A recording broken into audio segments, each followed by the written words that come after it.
Right, I'm Bible studying Luke. At the moment, we're in Luke chapter 20, so I'm going to listen or read along with me, and then we're going to kind of see what happens, to be perfectly honest. Luke chapter 20. Now it happened in one of those days, as he taught the people in the temple and preached the gospel, that the chief priests and the scribes together with the elders confronted him and spoke to him, saying, "Tell us, by what authority are you doing these things? Or who is he who gave you this authority?" But he answered and said to them, "I also will ask you one thing, and answer me. The baptism of John, was it from heaven or from men?" And they reasoned among themselves, saying, "If we say from heaven, he will say, why then did you not believe him? But if we say from men, all the people will stone us, for they are persuaded that John was a prophet." So they answered that they did not know where it was from. Interesting. And Jesus said to them, "Neither will I tell you by what authority I do these things." Then he began to tell the people this parable. A certain man planted a vineyard, leased it to vine dressers, and went into a far country for a long time. Now at a vintage time, he sent a servant to the vine dressers that they might give him some of the fruit of the vineyard. But the vine dressers beat him and sent him away empty-handed. Again, he sent another servant, and they beat him also, treated him shamefully, and sent him away empty-handed. And again, he sent a third, and they wounded him and also cast him out. Then the owner of the vineyard said, "What shall I do? I will send my beloved son. Probably they will respect him when they see him." But when the vine dressers saw him, they reasoned among themselves, saying, "This is the heir. Come, let us kill him, that the inheritance may be ours." So they cast him out of the vineyard and killed him. Therefore, what will the owner of the vineyard do to them? He will come and destroy those vine dressers and give the vineyard to others. And when they heard it, they said, "Certainly not." Then he looked at them and said, "What then is this that is written? The stone which the builders rejected has become the chief cornerstone. Whoever falls on that stone will be broken, but on whomever it falls, it will grind him to powder." And the chief priests and the scribes that very hour sought to lay hands on him, but they feared the people, for they knew he had spoken this parable against them. So they watched him and sent spies who pretended to be righteous, that they might seize on his words, in order to deliver him to the power and authority of the governor. Interesting. Then they asked him, saying, "Teacher, we know that you say and teach rightly, and you do not show personal favoritism, but teach the way of God in truth. Is it lawful for us to pay taxes to Caesar or not?" I like this. But he perceived their craftiness and said to them, "Why do you test me? Show me a denarius. Whose image and inscription does it have?" They answered and said, "Caesar's." And he said to them, "Render therefore to Caesar the things that are Caesar's, and to God the things that are God's." That is so cold. That response was so cold. But they could not catch him in his words in the presence of the people, and they marveled at his answer and kept silent, saying, Then some of the Sadducees, who deny that there is a resurrection, came to him and asked him, saying, "Teacher, Moses wrote to us that if a man's brother dies, having a wife, and he dies without children, his brother should take his wife and raise up offspring for his brother. Now, there were 7 brothers, and the first took a wife and died without children, and the second took her as wife, and he died childless. Then the third took her, and in like manner to 7 also. And they left no children and died. Last of all, the woman died also. Therefore, in the resurrection, whose wife does she become? For all 7 had her as wife." Jesus answered and said to them, "The sons of this age marry and are given in marriage, but those who are counted worthy to attain the age and the resurrection from the dead neither marry nor are given in marriage, nor can they die anymore, for they are equal to the angels and are sons of God, being sons of the resurrection. But even Moses showed in the burning bush passage that the dead are raised, when he called the Lord the God of Abraham, the God of Isaac, and the God of Jacob. For he is not the God of the dead, but of the living, for all live to him." Then some of the scribes answered and said, "Teacher, you have spoken well." But after that they dared not question him any more. And he said to them, "How can they say that the Christ is the son of David? Now David himself said in the book of Psalms, 'The Lord said to my Lord, sit at my right hand, till I make your enemies your footstool.' Therefore David calls him Lord. How is he then his son?" Really? Therefore David calls him Lord. How is he then his son? Then in the hearing of all the people, he said to his disciples, "Beware of the scribes who desire to go round in long robes, love greetings in the marketplaces, the best seats in the synagogues, and the best places at feasts, who devour widows' houses, and for a pretense make long prayers. These will receive greater condemnation." Okay.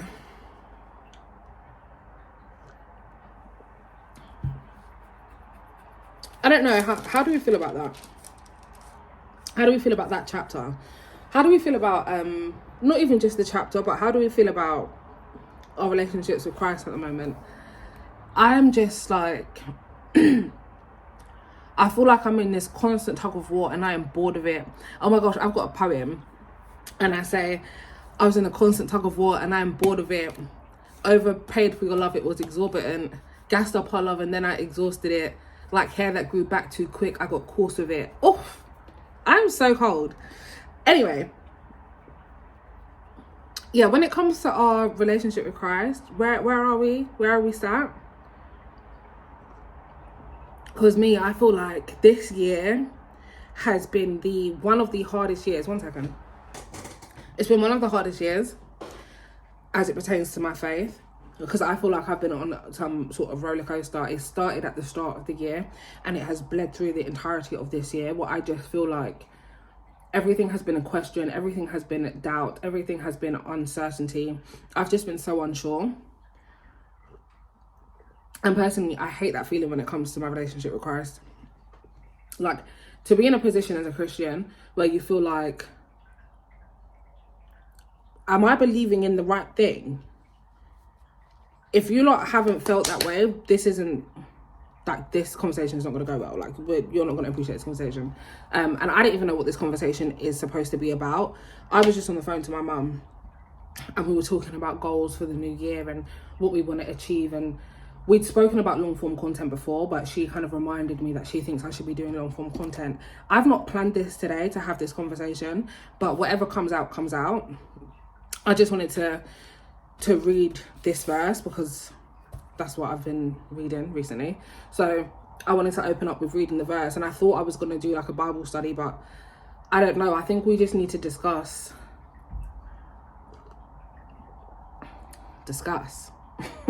You know? Let's just discuss if we can.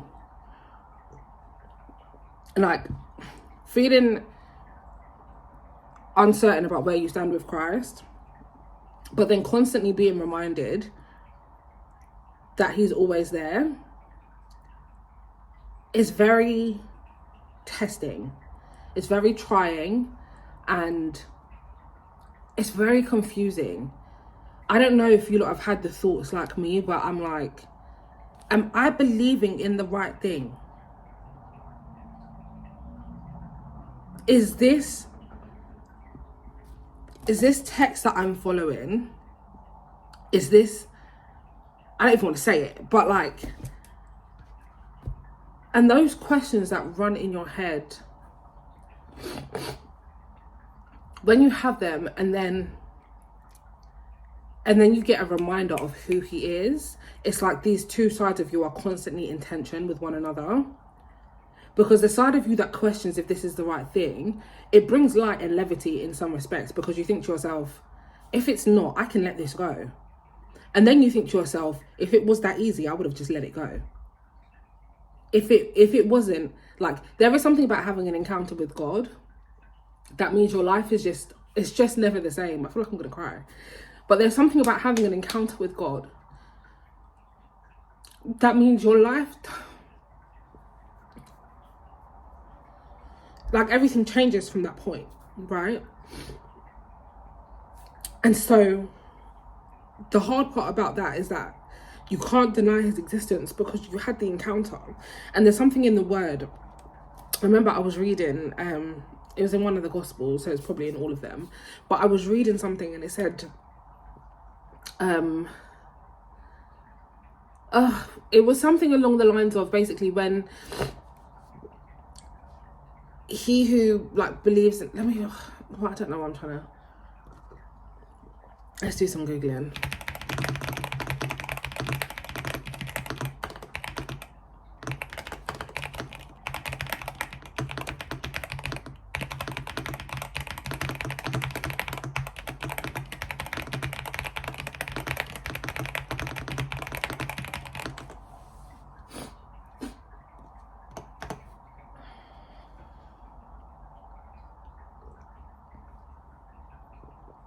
Here we go. John 14. Let's have a look. And then once we get there, I'm going to have forgotten why I was even saying this. John 14:21. It's because I was doing a Bible study on I think one of my videos is a Bible study on John on YouTube. John 14:21. It says, he who has my commandments and keeps them, it is he who loves me. And he who loves me will be loved by my Father, and I will love him and manifest myself to him. I remember reading that.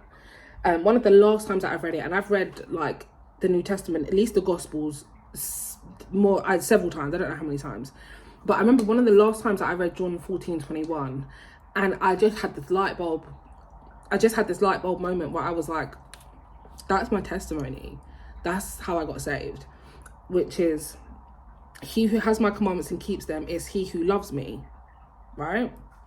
Remember, in order for me to be saved, I had to be unsaved, right? So I wasn't living for God. But it says, he who has my commandments and keeps them is he who loves me. And he who loves me will be loved by my Father, and I will love him and manifest myself to him. When you look at that progression, when you look at the trajectory of what he said, it says you have my commandments, you keep them. It means you love him. And if you love him, you'll be loved by the Father, and I will love you and manifest myself to you. I don't know if you followed that, right? But I was like, that's what happened. And I didn't realize that was happening at the time, that I had his commandments and I was keeping them, right? Which meant that I loved him. And because of that love that I had for him, my Father in heaven loved me. And because my Father in heaven loved me, Jesus Christ loved me and manifested himself to me. That's how I got saved. Very boring testimony in my bedroom one day. I just got saved. I was sat on the foot of my bed. And I think I was sat like this, arms crossed. And something just clicked. I just knew. There was no more. Like, I was sat on the edge of my bed, I was arms crossed, and I answered the call of God. And I was like, oh, Jesus Christ is Lord. I just knew it was deposited into my spirit. Christ manifested himself to me. And I read John 14:21, and I said, that's exactly what happened. He manifested himself to me, because there's nothing in here that talks about, like, my testimony isn't crazy. Do you know what I mean? There are people that have been saved from prostitution. There have been people that have been saved from abuse, whether that's drug abuse or alcohol abuse or whatever. Like, there are people that have been saved from sexual trauma. There are people who've been saved from just living a life that without God. And my testimony isn't as exciting as some other people's. I just got saved one day. But the journey of my life hasn't been the easiest. It's not been the hardest, but, you know, we've all got trauma, and there's levels to trauma as well. I think we need to acknowledge. So, like, my trauma isn't anything juicy. It's just been, there have been, like, very key points in my life who's made me who I am today. And what happened is, when I looked back over it, I was like, God's hand he's always been on me. He's never taken his hand off of me. That's one of the things that when I'm in doubt, it's one of the things that I always come back to, that his hand has always been on me. And, like, you can't take that lightly. And it's like, when going back to what I was saying previously, once you know who he is, once you've had a revelation of who Christ is, you can't unknow that, which makes the questioning even harder, because it's like, you know, but there's this fight going on. It's like a fight for your soul. And I think that's it's one of the things that I thought about when I was first reading the Bible, when I first got saved in 2023. I remember reading the story of Adam and Eve in the garden. And it always struck me. I remember reading it and thinking, why couldn't they eat from this tree? What was the big deal about not having knowledge of good and evil? Like, they could eat from every other tree. And my assumption was, though it's never said in the Bible, but you could assume, right, that different trees provided different things. It wasn't just sustenance regarding food, but when she ate from the when she ate from the tree, it was the tree of knowledge and good of good and evil. That's what that tree provided, but it was in food form. So she ate the fruit and then had knowledge of good and evil. Is that the right tree? Am I thinking about the right tree?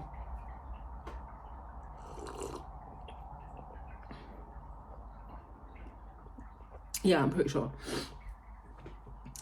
And so I'm like, all these other trees they could eat from, like these other trees probably stood for other things. Do you know what I mean? Like maybe logic or reasoning or understanding, wisdom, how to build homes. Because my thing is, how are you going to cast these people out, right? You're going to cast them out of the Garden of Eden.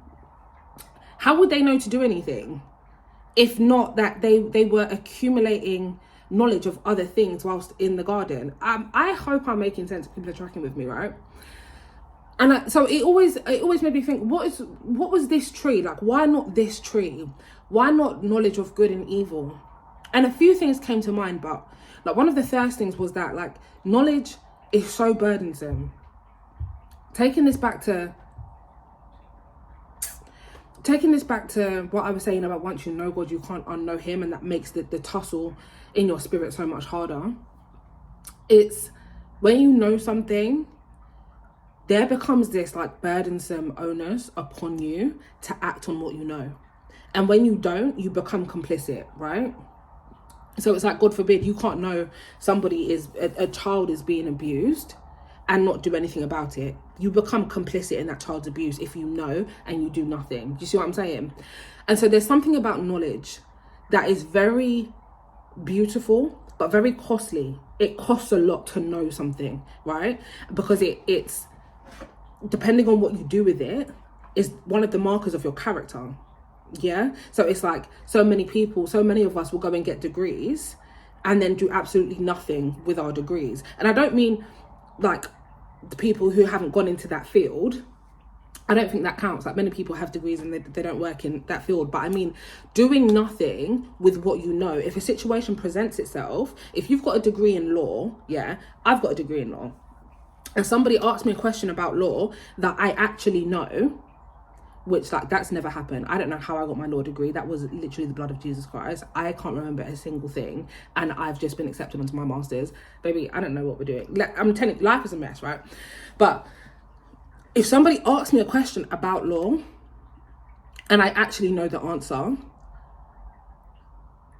and I refuse to give them the answer, that's me not using. Do you know what I mean? That's me knowing something and not using what I know. Like,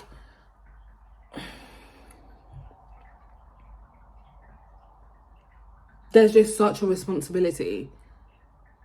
And I think having the responsibility of the burden of knowledge regarding good and evil was something he never wanted us to have, because we were never supposed to be judge, jury and executioner. I think that like having the burden of that, having to know something that's good and evil, and like creating our own scales of what is good and evil and measuring out what is good and evil against what we do, against our moral compass, against our character. I think that's where lines get blurred. Do you know what I mean? Because that's all subjective to us. He is the ultimate authority. So what I think is bad and what I think is good, Christ has a different opinion. You see what I'm saying? And I just think we were never supposed to have that burden when it comes to knowledge. I don't know if any of that's tracking, but we'll take it back to the text. We're in Luke 20. And one of the first things that I thought was interesting is that he's talking to, I think, the chief priests, the scribes. They're there with the elders and they confront Jesus, right? And they say, tell us by what authority are you doing these things? Or who is he who gave you this authority? There's such a difference between like his disciples and then these people who are questioning him. Tell us by whose authority you're able to do these things. Tell us.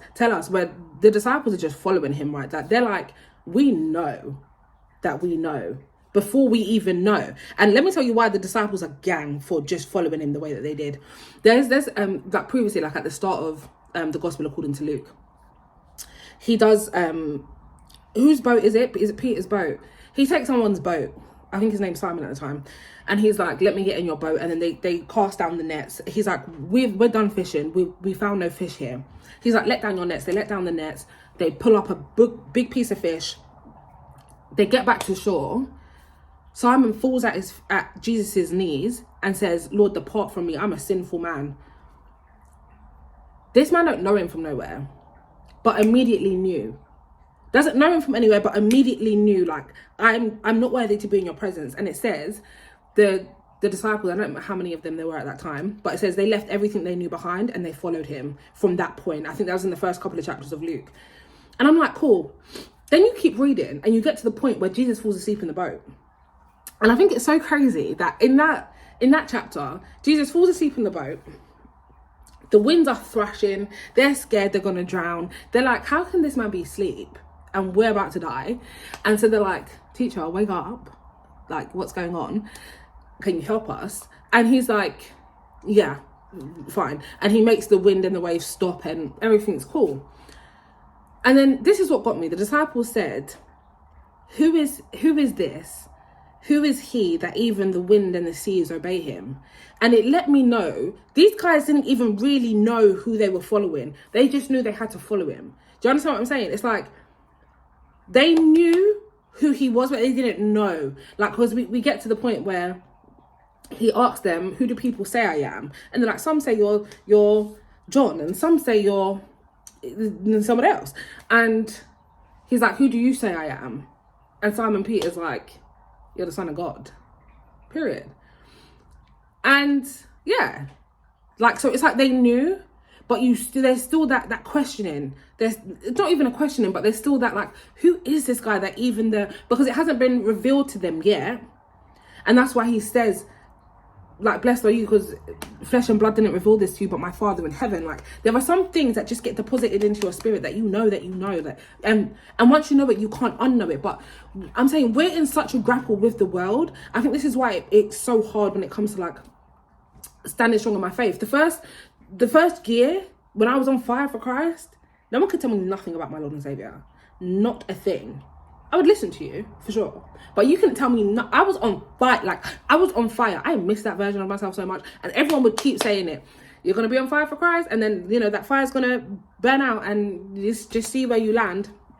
And I get it now, but now it's like, I'm tired. Like, I'm tired of feeling like I'm just constantly fighting to verify what I already know is true. And so maybe I should stop trying to verify it and just live like I know who is Lord and Savior. But I'm not. It's like I keep trying to fight. And if you know anything, Ephesians 6:12, we do not wrestle against flesh and blood. Is that 6:12? It's Ephesians 6 something. For we do not wrestle against flesh and blood, but against powers, against principalities, against rulers of darkness, against spiritual hosts of wickedness in heavenly places. And we got to take up the whole armor of God. And I don't be doing that. Right. I don't be doing that. I don't lie, because you don't be doing that either. Not like you're supposed to. Not every day. We're supposed to be shodding our feet in the preparation of the gospel of peace, girding our waist with the truth, putting on the breastplate of righteousness, taking up the helmet of salvation, taking up the sword of the Spirit, and what's that other one? Something, the shield? I can't remember. I done well though. We should be putting that on every day. We should be putting that on every day. We should be reciting Ephesians, putting on that armor every single day. I should anyway. I should be touching my head every single day saying, Lord, let me be conformed and let me be transformed by the renewal of my mind and not conform to this world. That's Romans 12 something. Well, yeah. But there's just so much I feel like I'm not doing. So much I feel like I'm not doing.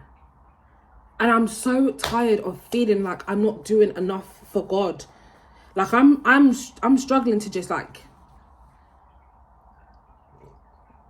do something with my days.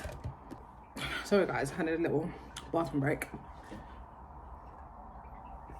But anyway, I read, of course, as I tend to do. He answered and said, I will also ask you one thing and answer me. They asked him a question. He responded with a question. And I think that's why people say, don't answer my question with a question, because you have a God complex. Do you know what I mean? Because you lack authority for God. You lack reverence for Christ. Because I think that's such a funny thing that we've coined, like, don't answer my question with a question, where Christ did that all throughout this text. Because you know what it was? You're not worthy of a straight response from me. And you can't even conceptualize what I'm going to say to you. So I've got to make it very plain. Do you get it? So I've got to answer your question by asking you a question to put you in the frame of mind so that you can understand, because the way that I want to say it, you're not going to get it, right? So he says, I will also ask you one thing and answer me. G. The baptism of John, was it from heaven or from men? Let me gag you. Let me gag you, because you're asking me where my authority came from. So I'm going to ask you, was the baptism of John from heaven or from men? Which one, friends? Right. And they reasoned among themselves, saying, if we say from heaven, he will say, why then did you not believe him? If it was from heaven, why didn't you believe him? But if we say from men, all the people will stone us, for they are persuaded that John was a prophet.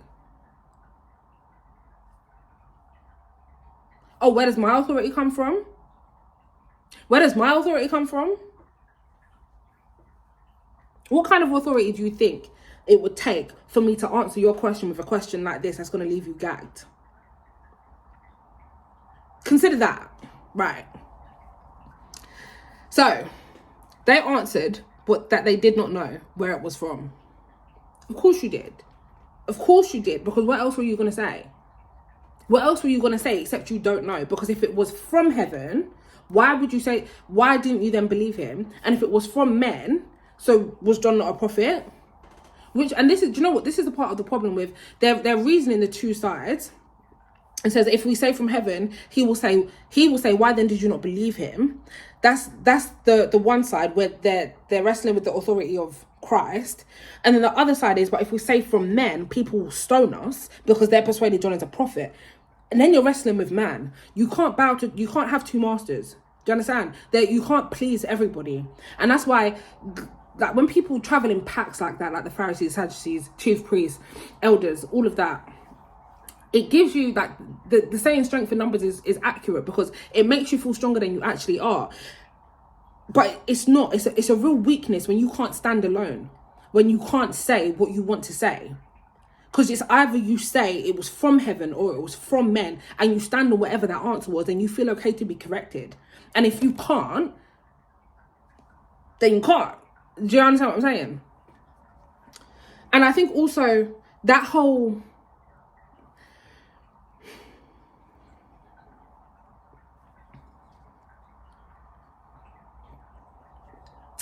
reasoning thing they're doing amongst themselves, that's something I do quite a lot, like in anticipation of something. If someone asks me a question and it's like an assumed confrontation, I will reason in my mind what I think their response is going to be. It's not a great way to live. Do you understand what I'm saying? Because it also means that you can't just speak. You can't just be. You're constantly overthinking. You're constantly overanalyzing. You're constantly projecting past experiences onto a present experience. Like, I'm constantly saying to myself, like, if I say this to my mum, it's going to trigger this, and she's going to respond in this way, and that's going to upset me, and then I'm going to say this, and we're going to have a fallout. Because I'm basing this on past experiences. That's not fair on her. Do you understand what I'm saying? Anyway. Jesus said to them, neither will I tell you by what authority I do these things.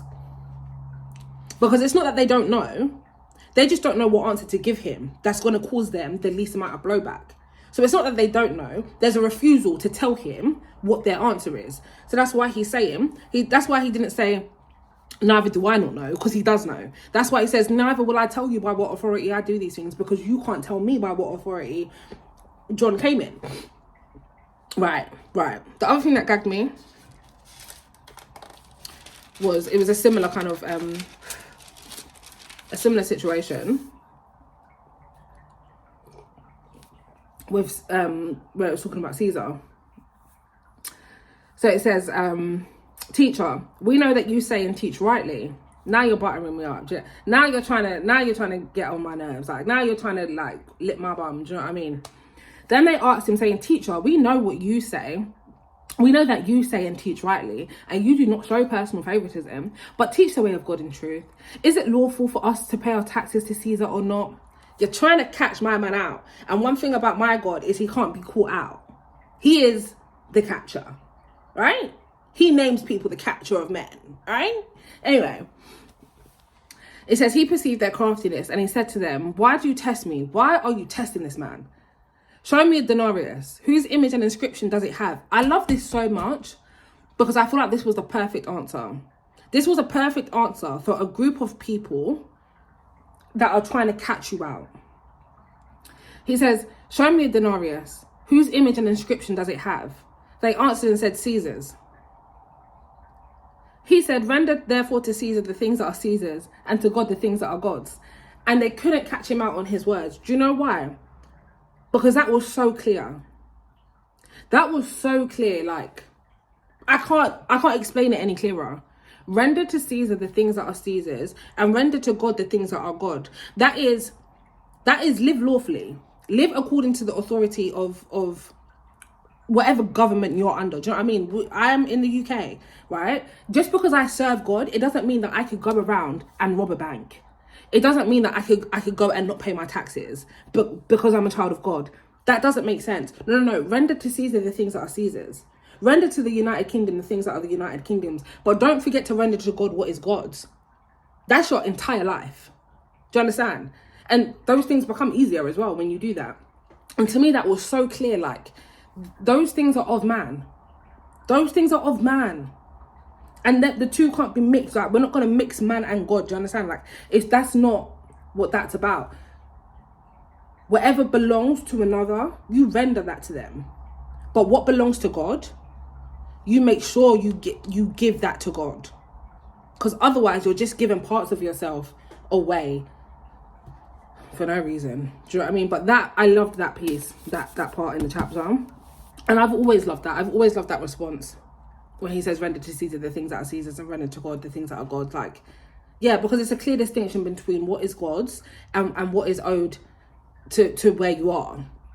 And we can't deny that. We can't run away from that. We can't say, oh, I don't owe this country anything. Babe, like, unfortunately, do you know what I mean? Like, unfortunately, I have to pay tax. My self-employment tax, I don't even want to talk about it. I don't want to talk about it. Anyway, and I think that was all. Also, their question about if a woman takes a husband and then all the brothers die and she marries each of them and they're all childless, whose is she in heaven? Be quiet. You got embarrassed several times in this chapter. Several. And you still want to keep going. To the point where Jesus' response is, I don't even feel like he responds to it. Like, he's like, I'm really done with you. Because same. Anyway, I'm going to leave it there for now, guys. And yeah, God bless, be well. And I'm praying for all of us, honestly. I know it's hard. I know it's hard. But I think like 2026 is going to be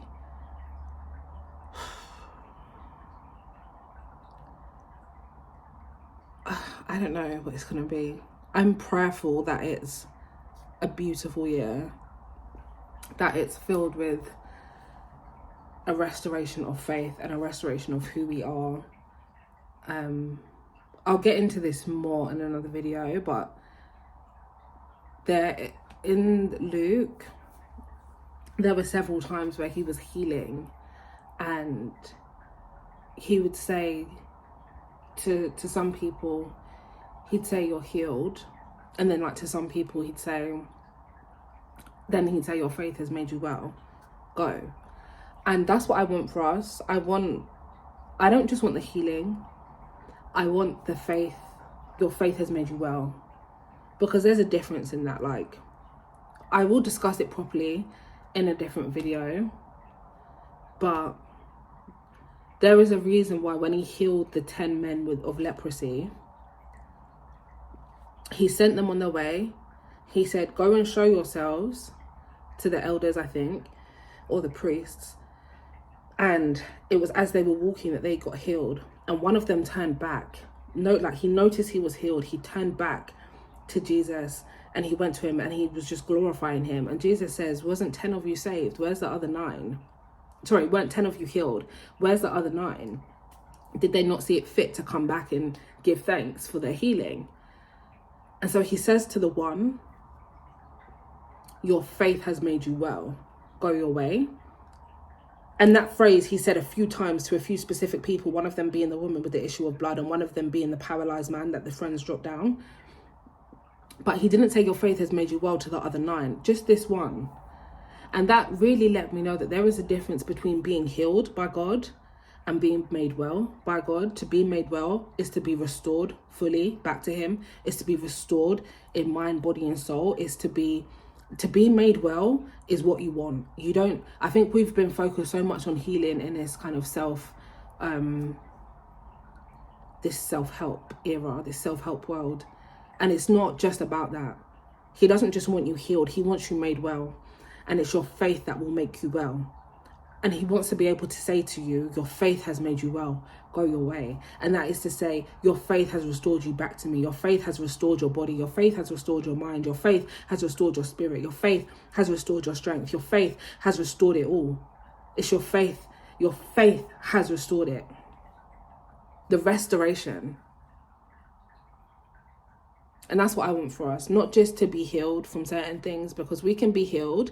That's why, like, when he said to the other people, not just the man that he healed from leprosy, but when he said to other people, your faith has made you well, it wasn't just about healing them.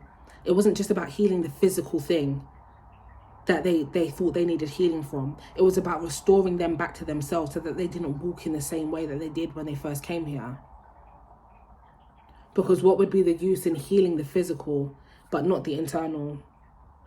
So what would be the use in stopping the flow of blood, but you still walking like you had a flow of blood? What would be the use in healing you from being paralyzed, but you still walking in the dark? What would be the use? What would be the use in healing you from leprosy, but you still walk around like you've got sores and boils on your body? There's a difference in the way he wants us to walk. It's not just about being healed. It's not just about the physical act. It's that internal salvation, the internal restoration back to him. Restore back to him. Your faith has made you well. Go your way. Amen. Amen.